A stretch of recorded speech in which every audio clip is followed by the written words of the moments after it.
మన ఆలోచన విధానంలో పాజిటివ్గా ఆలోచించుకుని మన వారసత్వాన్ని పరిరక్షించుకుందాం. కానీ మన వారసత్వాన్ని బలహీనత చేసుకుని జోదాలు అడిగే పరిస్థితి వస్తే అది మంచిది కాదు. కోడి పందాలు చూద్దాం, వినోదం కింద చూద్దాం, కానీ జోదం కింద కాదని మరొకసారి మీ అందరికీ విజ్ఞప్తి చేస్తున్నా. కోడి పందాలు వినోదంగా చూడాలి, జోదంగా కాదంట. చూడండి, ఇంక కవులు చెప్తాడు. అంత ఎలక్షన్ ముందు ఏం మాట్లాడాడు చూడండి. మన సాంప్రదాయం అన్నాడు, అది అన్నాడు, ఇది అన్నాడు. వీళ్ళ ఎమ్మెల్యే గారు ఒక ఆయన అయితే అసలు మామూలుగా ఎవడరా ఇక్కడ మన జోదం ఆడాల్సిందే ఇక్కడ అని చెప్పి సుప్రీంకోర్టుల దాకా వెళ్తాడు, స్టేట్మెంట్లు ఇస్తాడు ఆయన.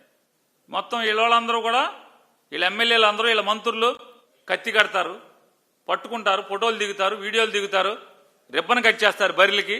అక్కడ జరిగేదంతా జోదం.